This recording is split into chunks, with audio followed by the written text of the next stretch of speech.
this training is about our draft state flood hazard mitigation plan. And it's a project that's been in the works for the last year. It's not quite final, but it is very close. And this is a mitigation planning tool that's, it's a body of information that's applicable at the state level. It won't get down to the fine grain local jurisdictions, but there should be some data in here that's useful. It's been a collaboration between staff here at DNR, myself, Michelle, Elijah, who you've probably interacted with. He's also on our National Flood Insurance Program team. And then we've got consultants from HDR that have been helping facilitate with the meetings and also do some of the research supporting the plan.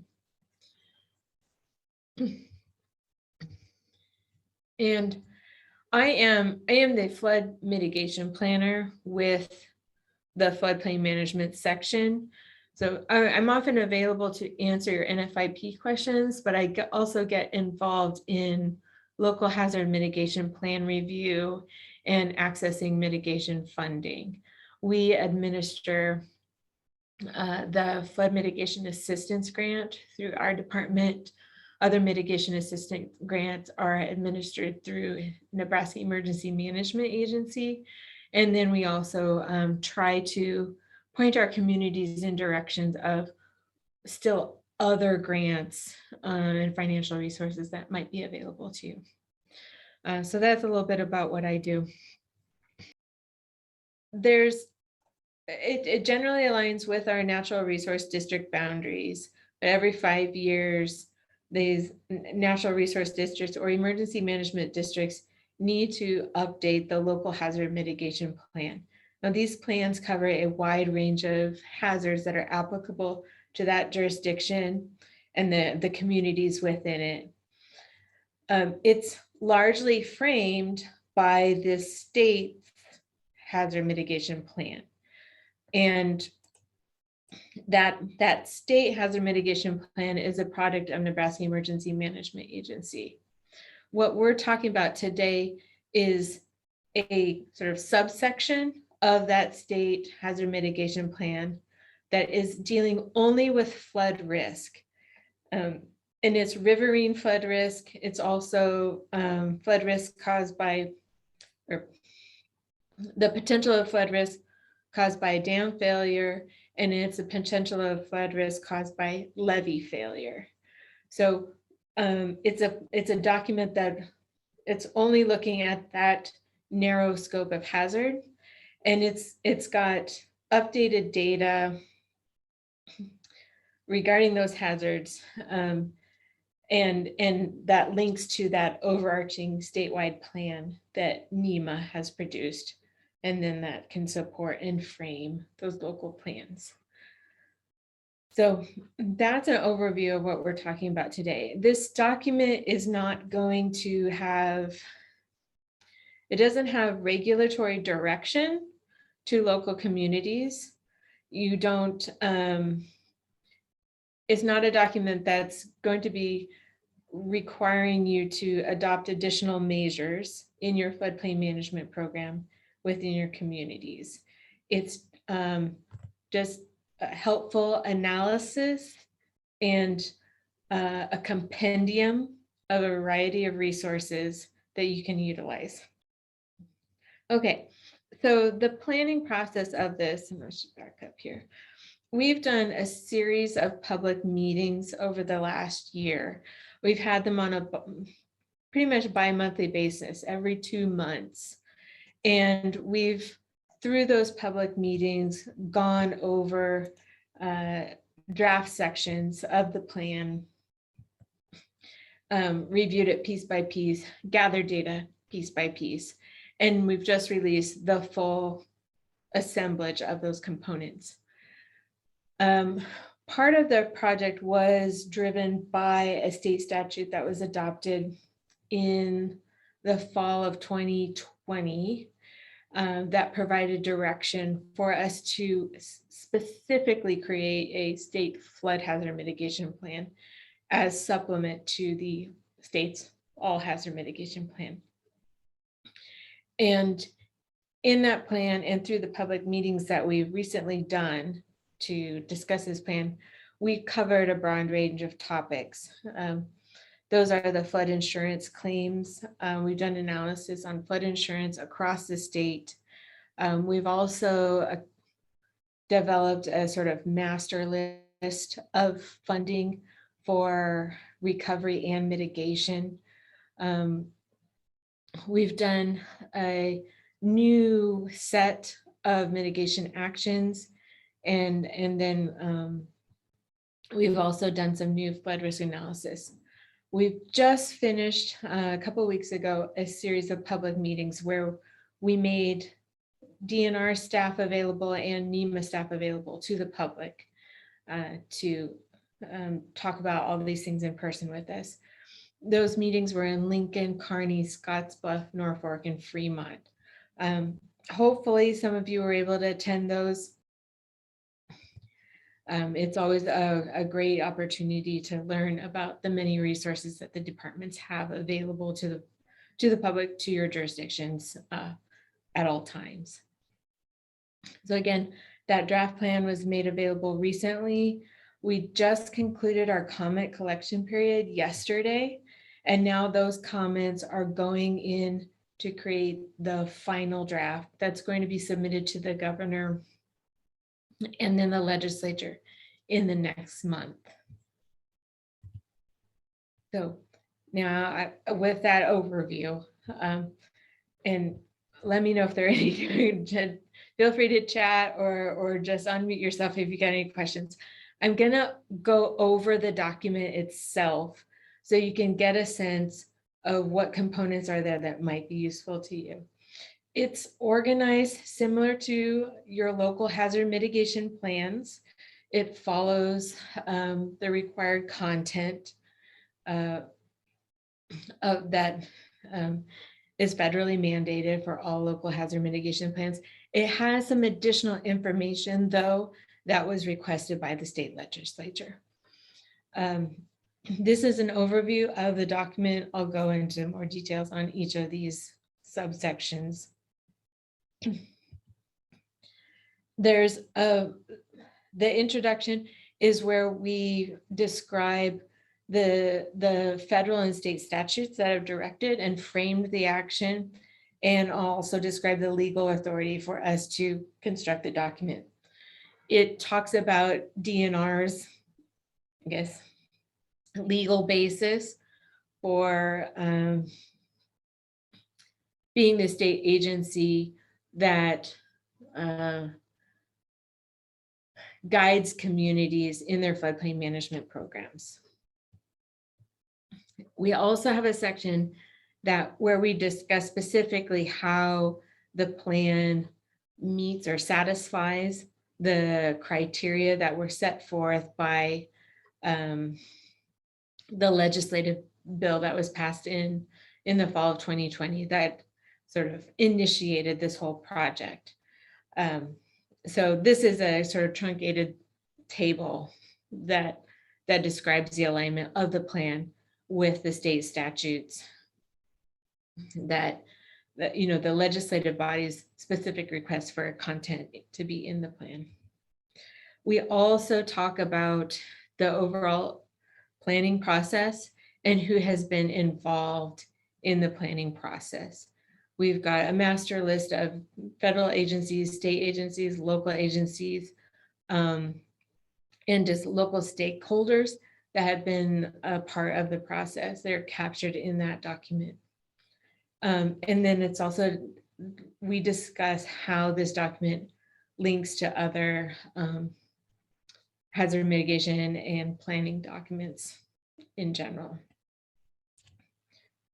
This again is the planning process that we underwent in order to develop this document over the past year. These are the meetings we had and the topics that were covered. Okay, there is a risk assessment, a flood risk assessment specifically, and dam failure, levee failure risk assessment within the document.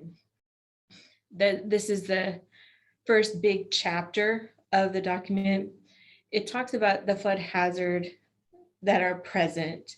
It describes levee failure, it describes dam failure, it describes riverine flooding and other forms of flooding that you may encounter at different locations within the state. We also have a very lengthy flood history section where we start by, I think it's Huck 8 watersheds. What is it Huck 4? I think it's Huck 8. Michelle and I work so much on this section, we can't remember. Anyway, we start by watershed, going from the northwest corner of the state, kind of across and down to the southeast. And we describe the major floods that have occurred on the main branches or main reaches of the rivers in each of these watersheds, as well as the small tributaries that feed into them. This is, I think it's a lot of anecdotal context. A lot of it's from the National Weather Service's database. The idea here is that we don't lose track of this oral history, and the reality that flooding does happen is quite devastating. We need to not lose track of our history of flooding in these areas. I think, as we all know, human memory is very short, and so this document helps keep those events from getting lost to time.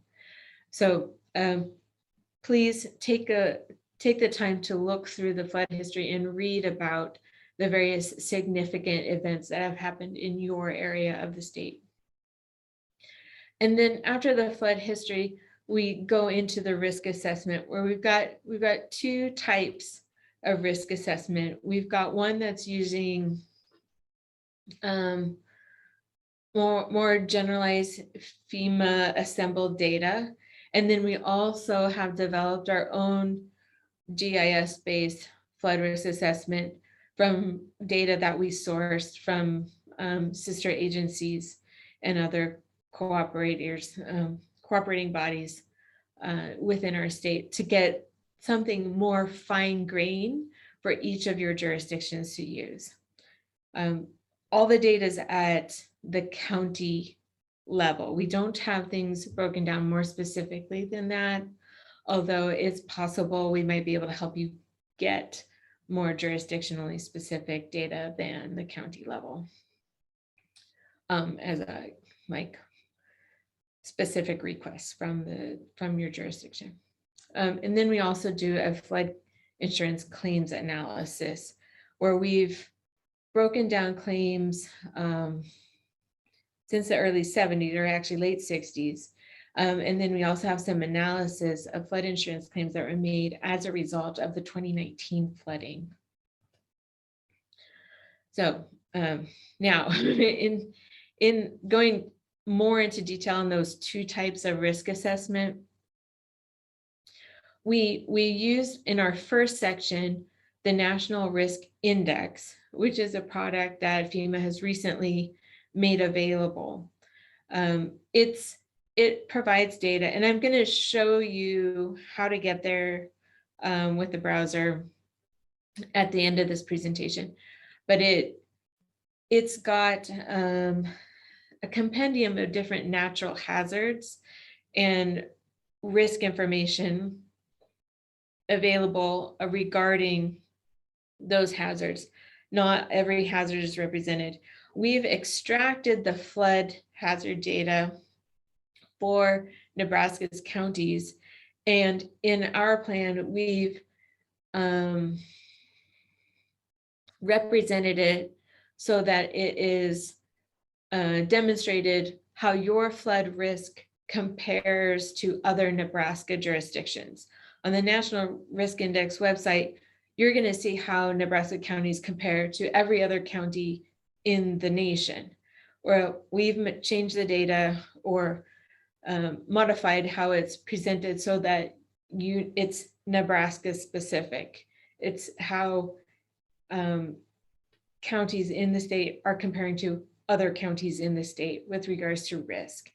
And the data is broken down into structures that are at risk, the amount of population that's at risk, the amount of agriculture in terms of dollars that's at risk in every jurisdiction, as well as what is the expected annual loss that any county in Nebraska might see in an average year due to flooding, and also their overall flood risk rating for your county in a given year, and in relation to other Nebraska counties. Now, with our GIS-based tool, we've gone, like I said earlier, more fine grain. And we're also not looking at just flooding, but we're looking at areas protected by levee. And we're also looking at areas that are within the potential inundation, area of inundation of a dam. There's a lot of overlap between riverine flooding hazard and dam inundation, but we've parsed that data out so that you can understand assets at risk specifically to that type of hazard. And we've been able to analyze a much broader set of assets that are potentially impacted by dam failure, levee failure, or riverine flooding. We've got the number of structures that are potentially at risk of flooding. We've got miles of railroad, miles of state-owned road, numbers of state bridges, numbers of state culverts, electrical transmission lines. We've got acres of agricultural lands, acres of threatened and endangered species ranges, acres of wetlands, and numbers of cultural and historic properties. So all of these categories are shown in tabular format by county across the state, the results of the risk analysis. And we always, for each of these counties categories, have identified the top 10 counties with assets at risk, or I guess the 10 counties with the greatest exposure to these different hazards. Here's a sample of a map where we've got the counties with the most structures at risk of flooding in the dark blue, and then we've got a top 10 table. Now there's tables at the end that I'll show you where it's every county in Nebraska has their data represented for each of these categories. So it's not that if you're not in the top 10, you don't know where you stand. We have crunched the numbers and have those represented in this plan for you. Something about these maps where it says no data provided, that's due to the limitation of digital information about where the floodplain exists. So in these areas, that's where we have paper maps. And so we haven't been able to run the GIS analysis to identify what those intersections are like of structure and flood hazard at this point in time. But because this is a GIS-based tool, as that information becomes available, as that floodplain information becomes available digitally, we'll be able to update this tool quite quickly. So after that risk assessment, Michelle? Thank you. I was just going to say, before we move on to the next section, Brooke has a couple of questions in the chat. Okay. For the claims analysis, does that include a summary or evaluation of repetitive loss, severe repetitive loss properties by county or community? I don't recall at this point in time. Neither did I. I That's funny. think we I was like, don't. I'm gonna see if I can get to that table right away. We've broken it down by residential and commercial. And I think part of the issue here is, so we collected that data in September, October last year, and we haven't been able to access certain repetitive loss counts due to FEMA's limitation of their pivot tool since then, because they are doing some background reconfiguration of that. But I think in the next month or so, we will have access once again to actual repetitive loss numbers when pivot is reopened to us as a tool. Does that answer your question, Brooke? Yes, that does. Thank you. Okay. I think we were able to make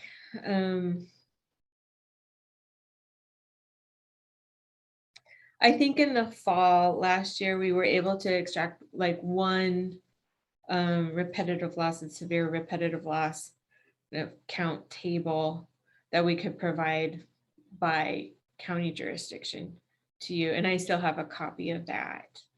That would be the most current repetitive and severe repetitive loss data we have at this time, though, or that FEMA is releasing.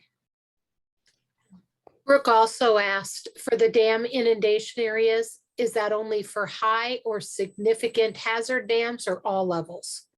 Okay, yeah, that's a good question. It is for all levels. We do have some analysis that is just for high hazard potential dams, but for the GIS-based risk assessment, it's all levels. And we aren't making those dam inundation areas, those maps aren't publicly visible in this analysis, but the results are. And the local jurisdiction, they do have access. The appropriate officials within those local jurisdictions do have access to inundation maps, but they're not something we publish.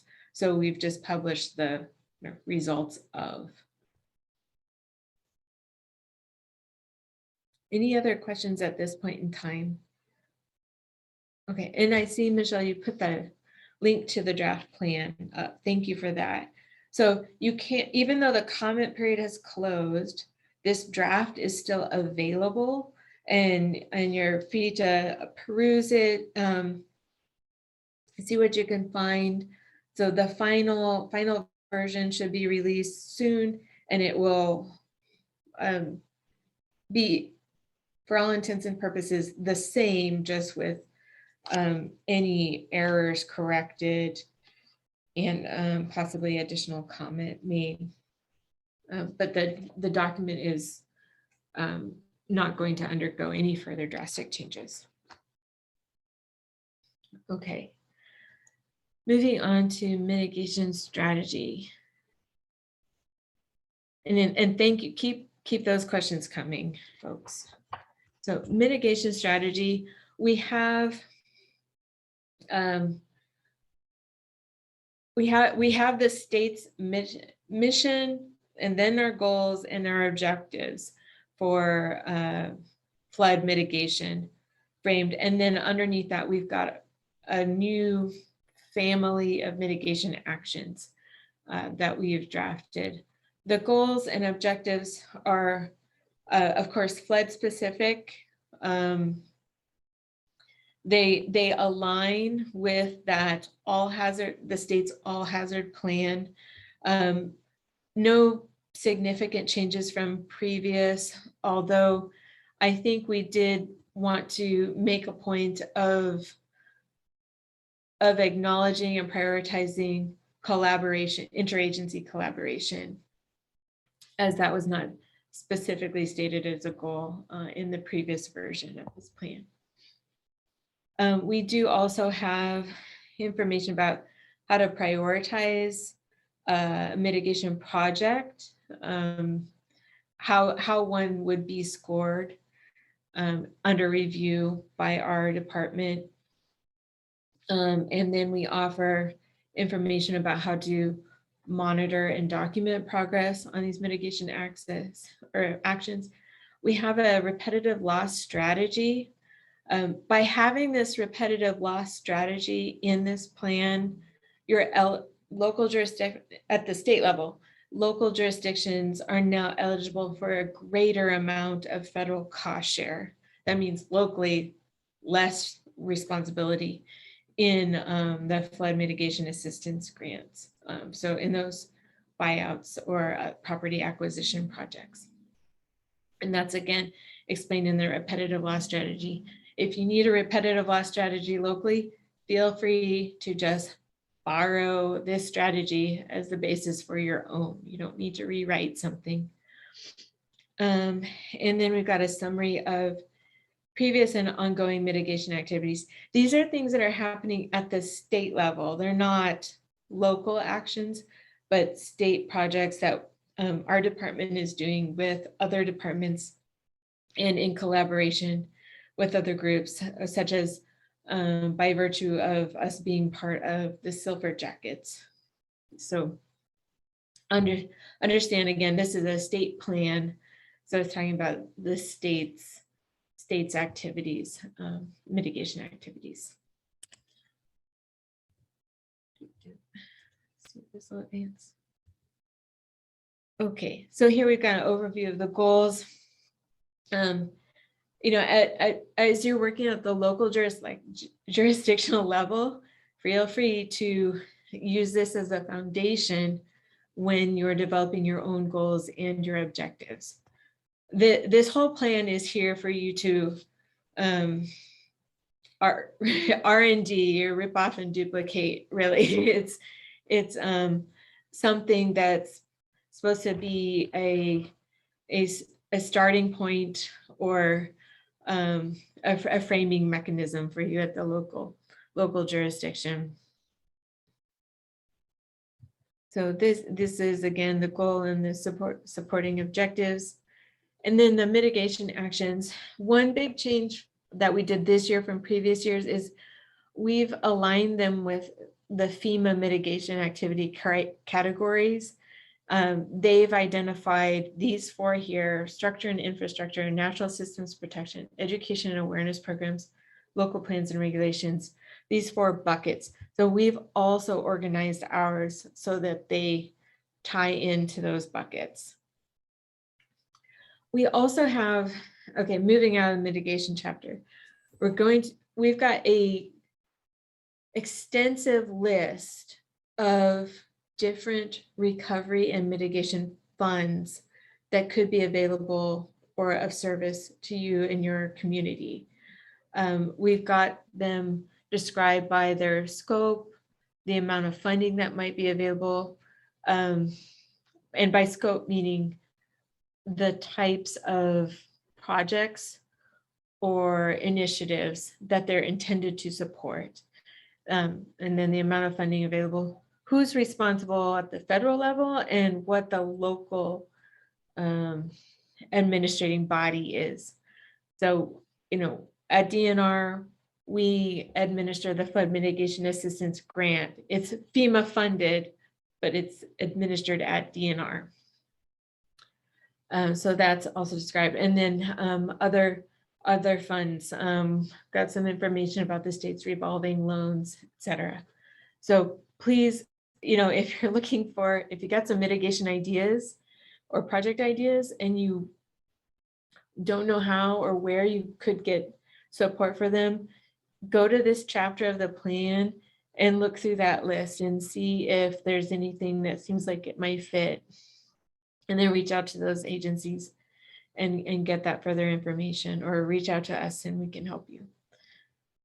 We also, then moving on to chapter 6, we have where we've gone through and evaluated state, federal, and local capabilities. We discuss what each of these tiers of government does programmatically to reduce flood risk in Nebraska.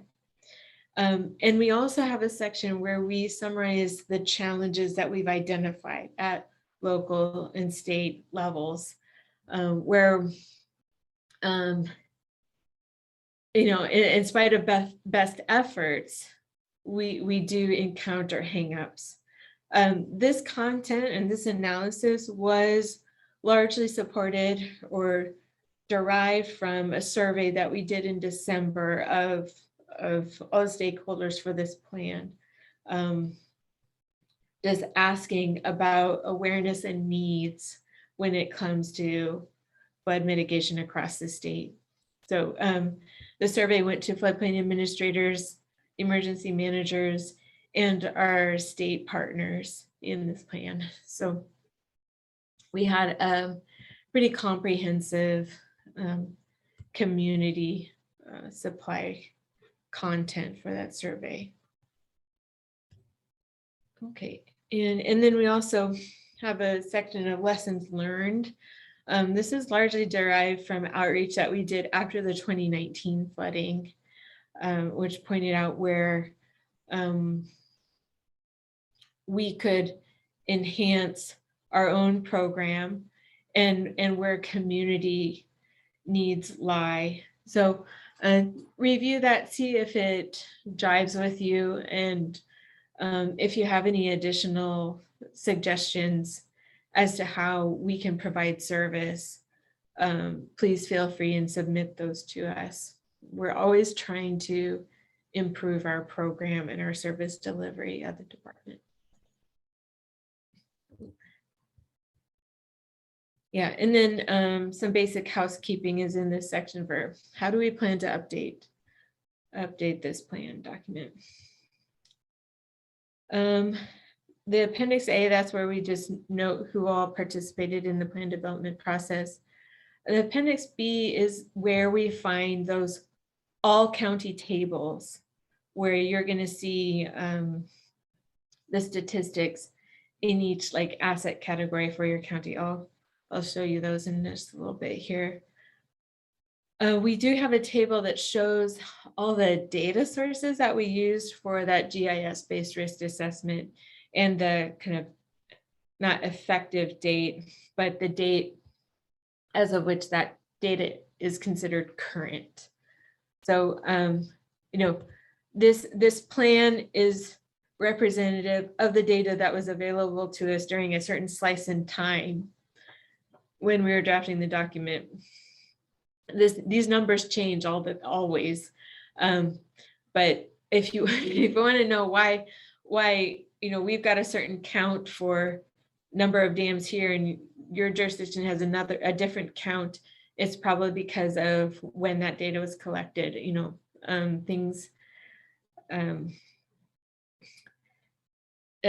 Designated regions change, assets come and go. So just be aware of this table that identifies the data source and when it was sourced, and that can help clarify some of those issues, those questions. This is a sample of one of those output tables.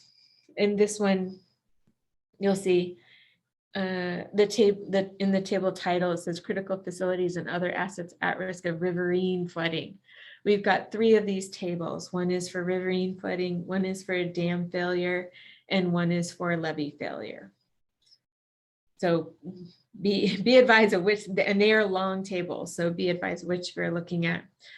Each of these asset categories, you'll see they have superscript next to them, such as the wetlands has a notation 5, threatened and endangered species range has a 6 next to it.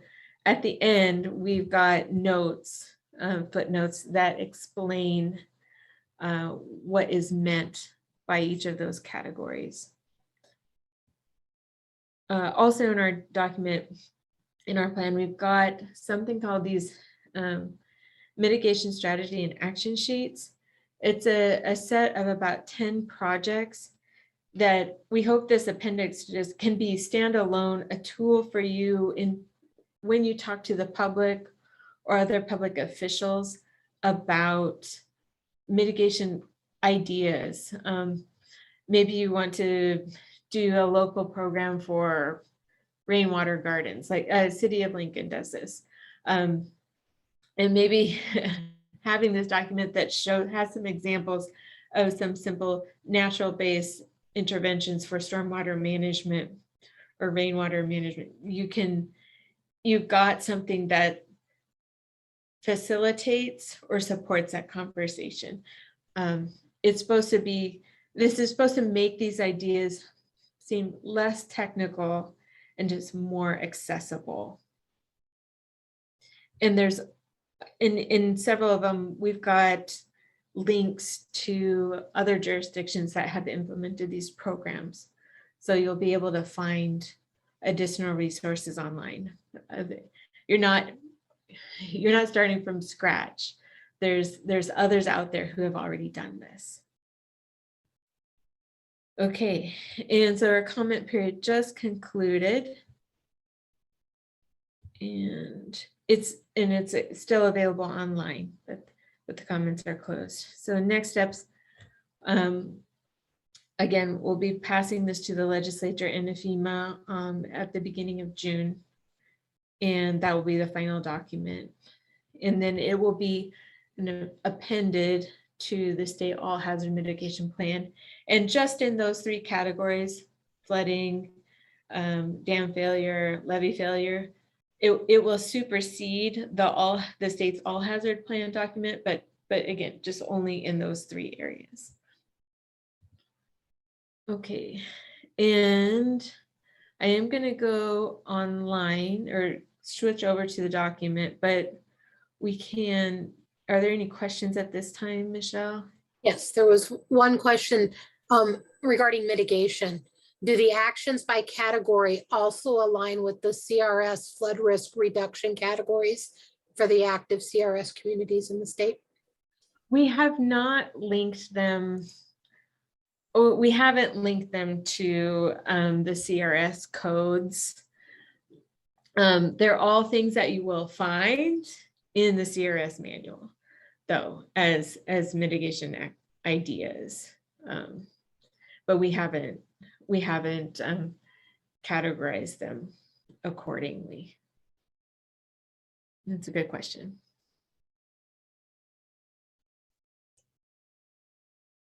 Okay. Now, I think, let's see if I can do this gracefully. I want to show you that National Risk Index. Okay. So I got the link here, and it takes you to this overview page. The tool as a whole, how they develop their risk methodology, what data they use to get there. And these are the certain kind of factors, I guess. Their risk is a product of the expected annual loss, the assets at risk or vulnerability, and then tempered by resilience. So they've got additional content on each of those factors. And then you can download the data yourself if you at county or census tract level. If you've got somebody with GIS talent and you'd like to explore it yourself, you can get the raw data that's visible through the map. So if you click on the explore the map, that'll take you to this screen here. And what I'm viewing right now is risk index. And it's showing me risk index for all natural hazards. You can select any of these. Of course, not all of them are applicable in every jurisdiction. We may as well choose flooding. And right now we're in the county view. but you can also toggle to census tract view. And I think in our municipal areas, this could be of great interest to you. In the state flood hazard mitigation plan, we have not broken the data down by census tract. We have only looked at it at the county level. So those of you with multiple census tracts in your jurisdiction, you probably want to know about this feature. Right now, we're looking at our overall risk for flooding for certain census tracts in Nebraska as they compare nationwide. So I think I've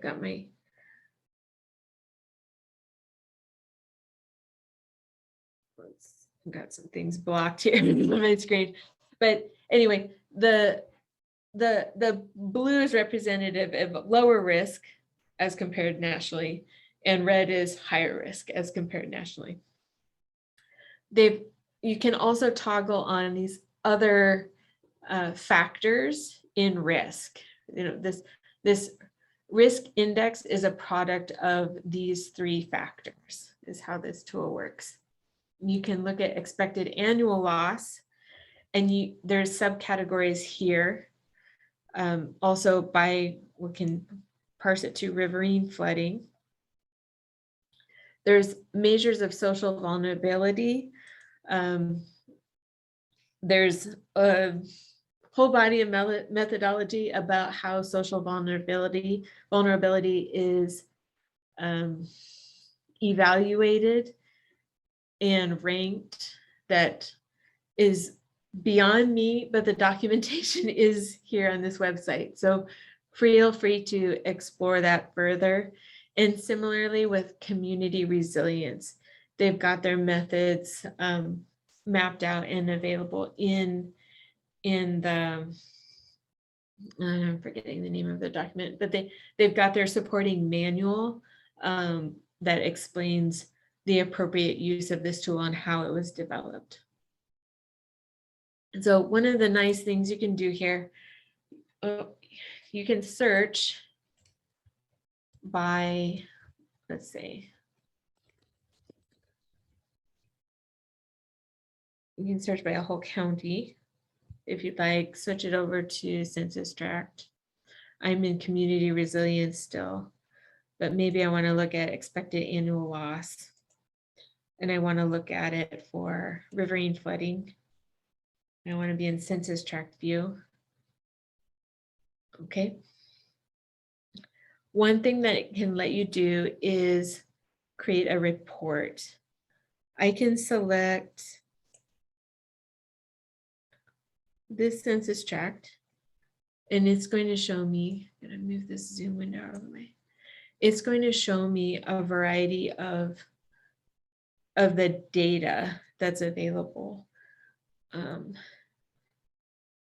for this specific census tract.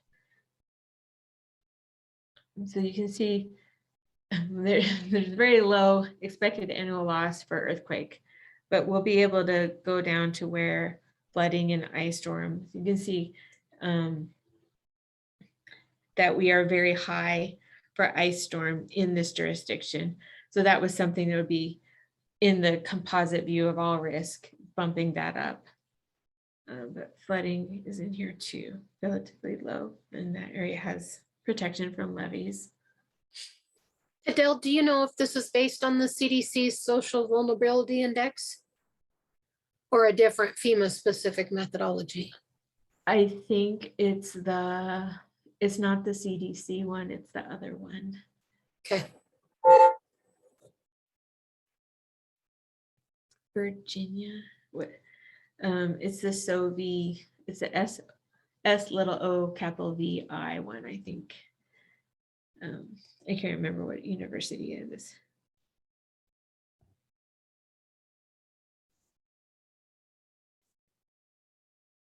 Okay, so anyway, in this, you can see for this tract specifically, here's your data for expected annual loss. And you can just switch this over to social vulnerability and community resilience metrics as well. Let's see. Oh yeah, University of South Carolina. No, that's not right. I should say, yeah, University of South Carolina. It's this social vulnerability index. And I think this is the one that's used more in hazard mitigation, grant funding evaluations. So it's a little bit more consistent that way. See. One other feature I want to show you is that you can select multiple. So I can close out of this.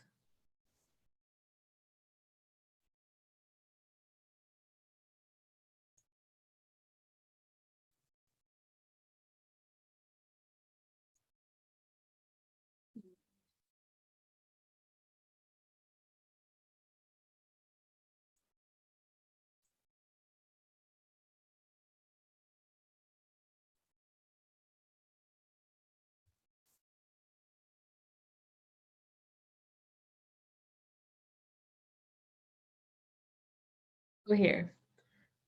I don't know if you saw what I just did. I opened create a report again, or this create a report tab stays here as it shows you the data for that specific track. You can select multiple tracks or multiple counties by hitting that up arrow, and then don't select create a report, but compare other census tracts. And so here I can now select multiple regions. It's just going to add them. Kind of slow. There we go. So I've selected 4. I'm going to stop selecting. And then I can create a comparison report.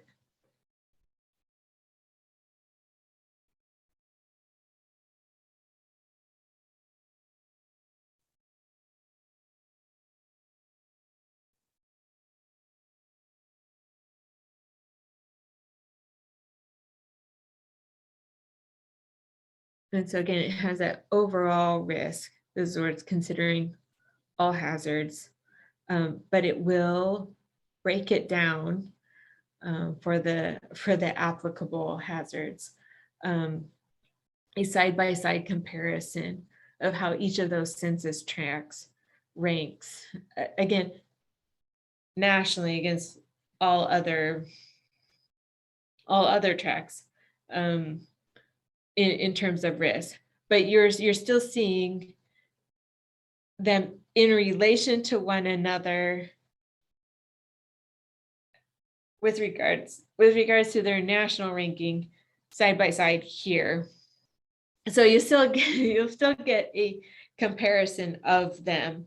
You just don't know how they might compare within our state or region. You're just seeing them coast to coast in these kinds of scorings, but you still can do a side by side. I feel I'm not explaining that well, but hopefully you get the gist. So you can go through and see which of those tracks has had a history of more events, or it has a greater susceptibility. Let's see if we've got, scroll down, you'll see the expected annual loss. Yeah. So this is based on their history of known events, what the likelihood is that they will in any given year experience an event of this nature. Adele, Brooke asks, is there any way to make it only compare against the state as a whole rather than across the nation? Okay, so we did that. Yes, it requires you to download all the GIS data and do the manipulations yourself, which is what we did for the state plan. So, and I think maybe that's a good time for me to switch over. So if you go to that initial URL that Michelle shared, where you can navigate navigate to the flood hazard mitigation plan. Oh, and I have to do a new share here. Don't I?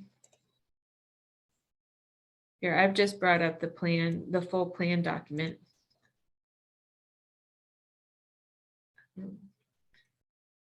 In chapter, and this is the bookmarks pane is open. You'll get, so you can see all these categories or subchapters and link to them. Here in chapter 3, we've got the 2 risk index. So this first section, that's where we've taken that NRI data that I've just given you a tour of, and we actually removed the nationwide data and then looked at only the information for the counties of Nebraska. And we're able to provide those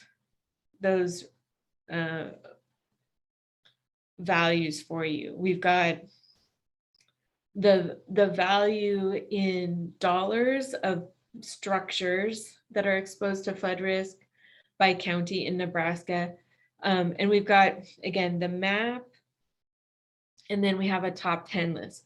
But at the end of this state hazard mitigation plan, we've got the full list of all Nebraska counties as to how they rank with building exposure value in dollars. We've got similar analysis from the NRI for population data for Nebraska counties only, and as they compare to other Nebraska counties only. And then we've done the same thing for agriculture. This is in dollars, not in acres. And then we also have the expected annual loss to flooding by county in Nebraska. So this can help you understand what the likelihood is in your county jurisdiction to experience flooding in a given year. And then you know that times what you've got, what assets you have exposed to risk or to flood risk. Those 2 things help you gauge what your overall level of risk is. Now, why I was specifying acres or dollars is because in our GIS-based flood risk assessment, our agricultural lands, for example, are in acres at risk, because that's the data that was available to us. Our building information, we used the Bing building layer, and it's current as of 2010. So that's a little bit old, but it's the closest thing we have to a map of all structures across the state. Let me see if I can find.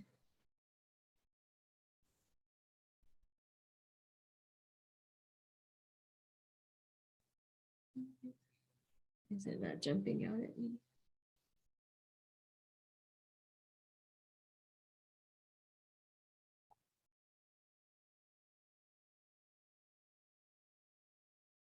We don't have a synopsis of structures at this level. I thought we did. Well, this is improvement value. So it's the dollar value of the structures that are on any parcel of land. This is from the state's parcel data layer, which is fed to by all local assessors. So it's where we've compiled all those values. And I realize we've been at this an hour, so if you don't mind sticking with me. Oh, and have there been more questions, Michelle? Okay. There have not. Okay, so I guess the last thing I want to show you guys is at the very end, this Appendix B. And in looking through this, I realized we've got a couple fixes I need to change to this appendix. But this is where we have all counties scored by the history of riverine flood events that we've had. This is based on National Weather Service data, which goes back to, I think 1968, I think. And then we also have this annualized frequency, which is, the likelihood that flooding will occur there in a given year. And we'll keep going. This is a NOAA evaluation of the most expensive events that have happened in Nebraska. But here's where we get to the NRI based data for each county in terms of the building value at risk in terms of dollars, the number of people at risk of flooding, and then we have the population equivalence. Like you take the number of people at risk and you assign a monetary value to those people, and this is what that number represents here. And then we also have agricultural value.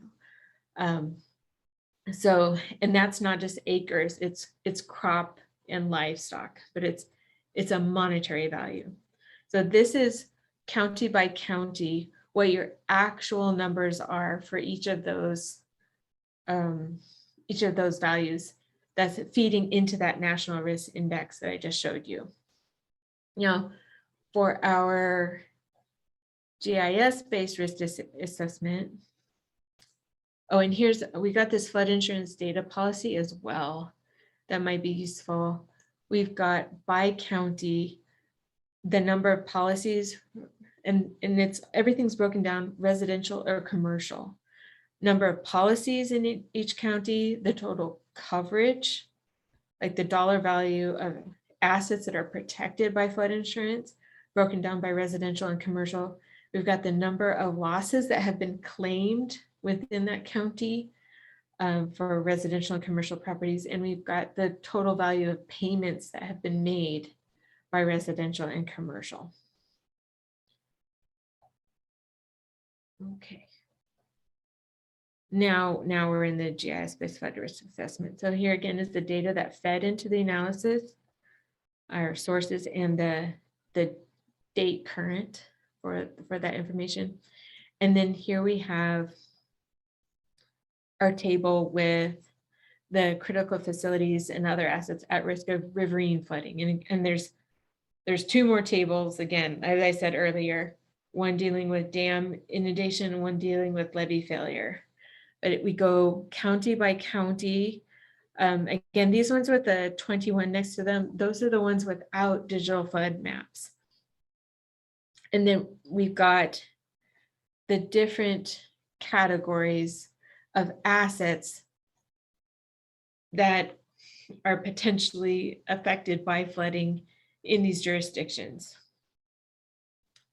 So you can look through this and get a sense of, for your jurisdiction, where you are most vulnerable or what types of assets would warrant protection in your jurisdiction.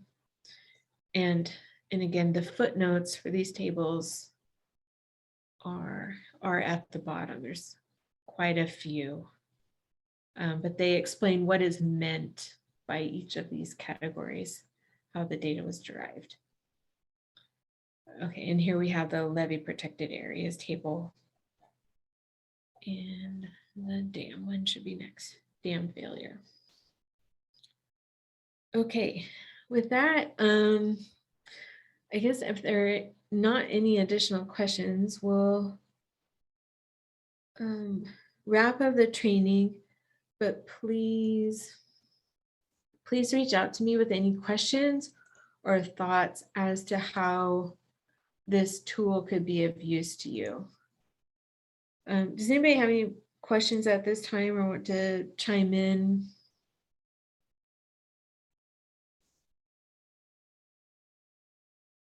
Okay, Brooke, yeah, that's a good question.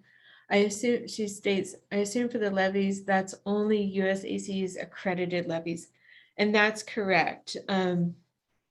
We used their levy, their GIS data in the areas protected by levy analysis, as well as there's in the risk assessment, there's some discussion about the progress of current like levee repair projects as a result of damage incurred in 2019.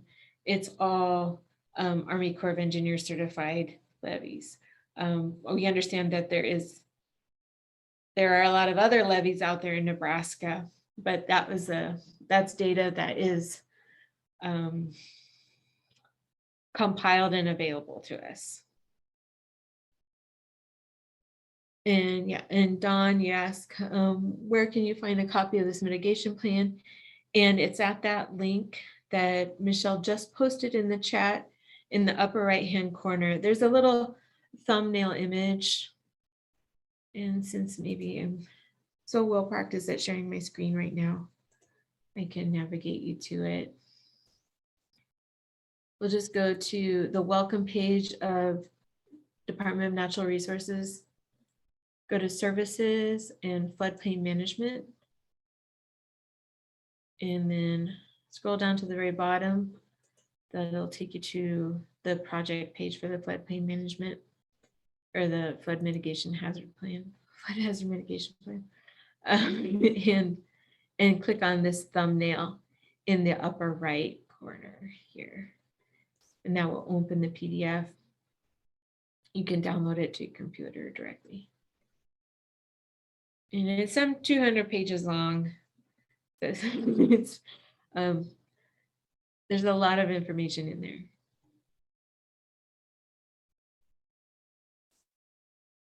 Okay, great. Well, this certainly went longer than I expected. I thought it'd only take me a half hour, but I thank you all for sticking with me. And I think we did get approval for one continuing education credit for this training, right, Michelle? So those of you who have stayed on, we do have a record of your attendance, and Michelle will send that information to ASFPM and you'll get credited for that CEC. So without further ado, I thank you very much for your time and for your engagement. And yeah, if you think of any other ways this could be a better tool, especially the GIS based risk assessment, that's something that we are going to be annually updating.